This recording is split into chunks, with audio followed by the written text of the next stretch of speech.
The ancients saw the heavens as unchanging, ageless. But they do change.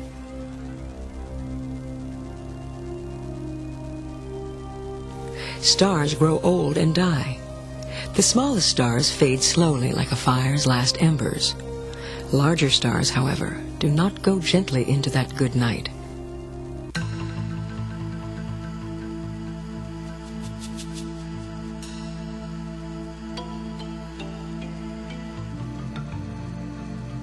In the final stellar battle between gravity and pressure, gravity wins, and the destiny of the star is determined. This is true of all stars, even the one closest to us.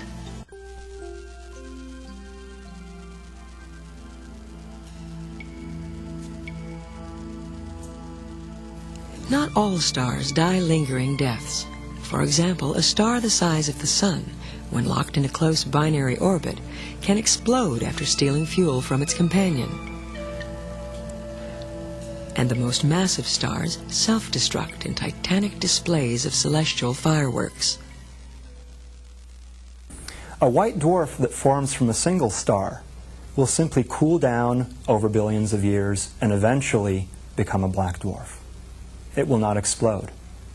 However, a white dwarf that is a member of a binary system can steal material away from its companion star and thereby grow in mass.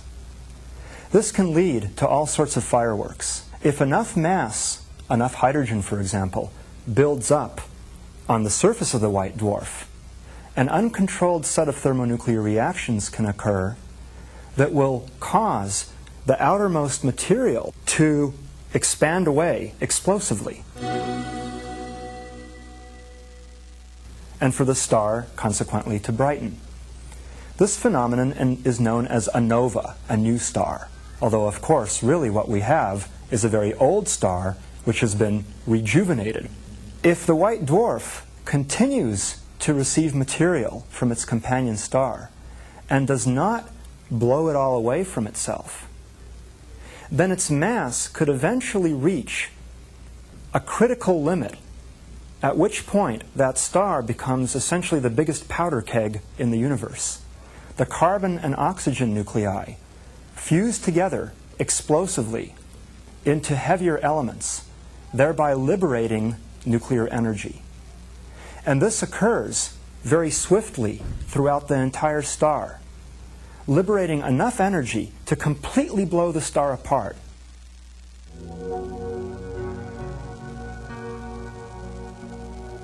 And we believe this is the phenomenon of a type 1 supernova, a supernova whose spectrum does not show the presence of hydrogen. A type 1 supernova needs a companion to explode, but a type 2 supernova springs from a single high-mass giant. Now what we think happens is this star becomes a red giant, somewhat like our Sun. It will become so massive that the core that's left over from the end of the red giant phase is not going to be able to stabilize itself as a white dwarf. It's just too big. There's just too much mass there. What happens as a star evolves is it goes through a series of fusion reactions. First, hydrogen fuses to make helium. Then helium fuses to make carbon and oxygen. Carbon and oxygen fuse to make neon. The neon, carbon and oxygen fuse to make silicon. Silicon fuses to make iron. So you go in a series of fusion stages, giving the star layers of carbon and oxygen and neon and silicon and iron, with the iron being at the very center and the lighter elements being further out. The temperature of such a core is so high that the iron breaks down into helium nuclei and neutrons. That means that the pressure in the central part of the star becomes very low, the core collapses, and the outer layers subsequently follow. These outer layers bounce off of the very tiny core that is the remnant of the iron which collapsed. This tiny core rebounds a little bit and imparts energy to the surrounding layers, thereby blowing them off.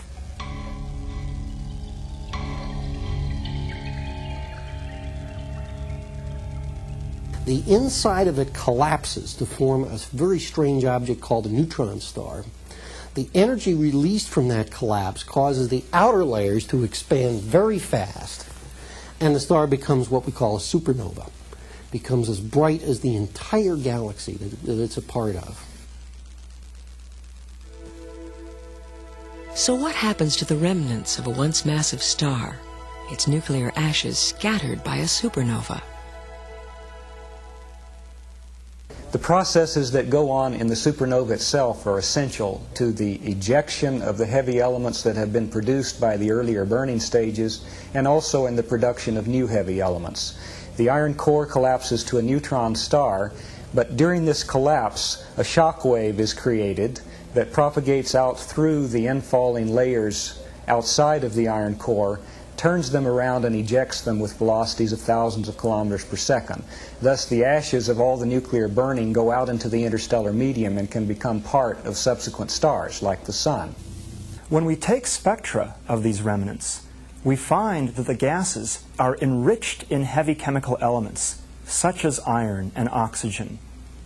This shows that supernovae do indeed produce the heavy chemical elements of which we are made. The iron in the hemoglobin of my blood was definitely made in a supernova explosion, and we can see that by studying these remnants. For almost 400 years since Kepler, astronomers watched and waited for another nearby supernova event, but none was seen until 1987.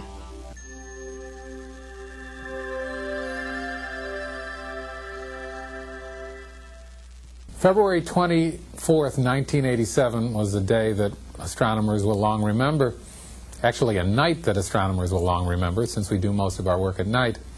On that night, an astronomer named Oscar Duhalde, he was the night assistant on a telescope at Las Campanas Observatory in Chile, went out to stretch, take the night air, and look up at the sky to check to see whether there were any clouds in the offing.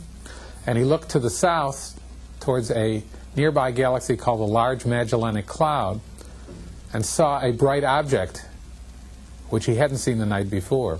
What he didn't know at the time was that he was the first person to see a supernova with the naked eye since Kepler did 383 years earlier. About 2 hours later, at the same observatory, Ian Shelton, an astronomer from the University of Toronto, developed a picture he had taken.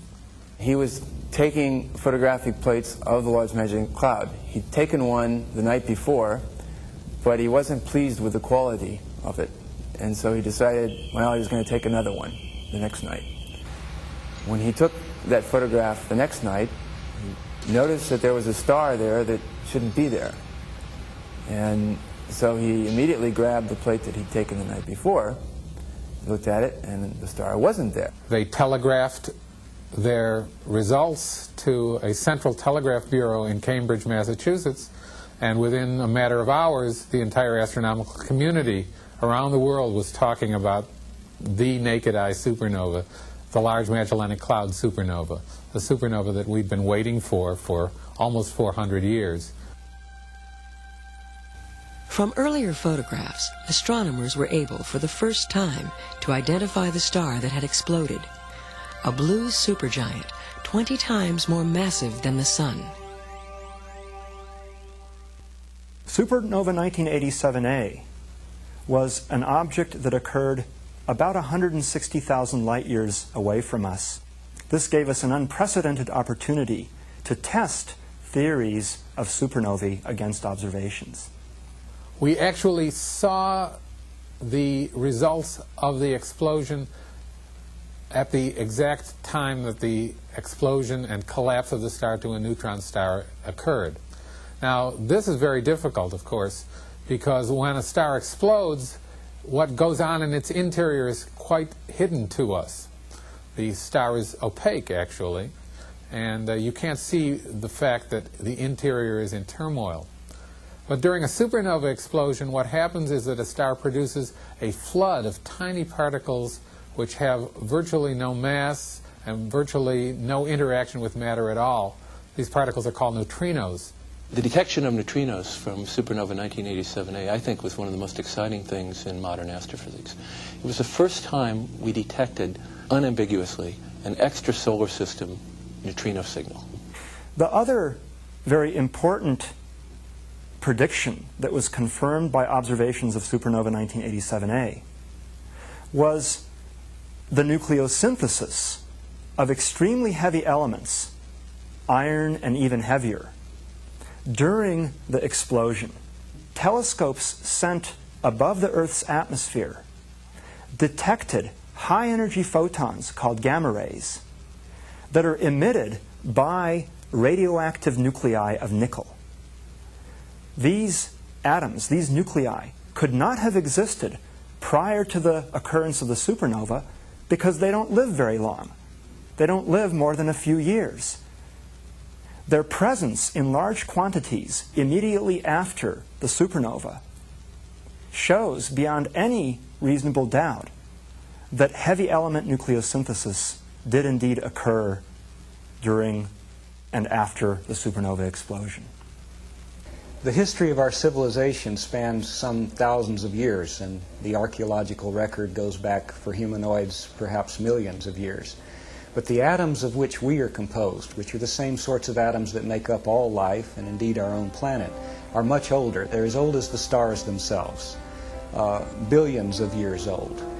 The massive stars only live for maybe 20 million years, and then they die as supernovae, and then another generation of supernovae is formed, and this process continues. And each time you go around the cycle, you make more heavy elements, mix them with the interstellar medium, where they form the seeds for subsequent generations for stars.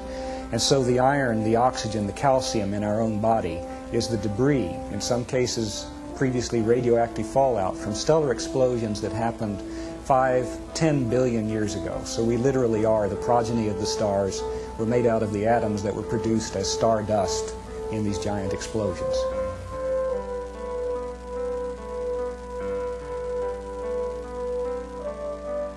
Different stars die different deaths.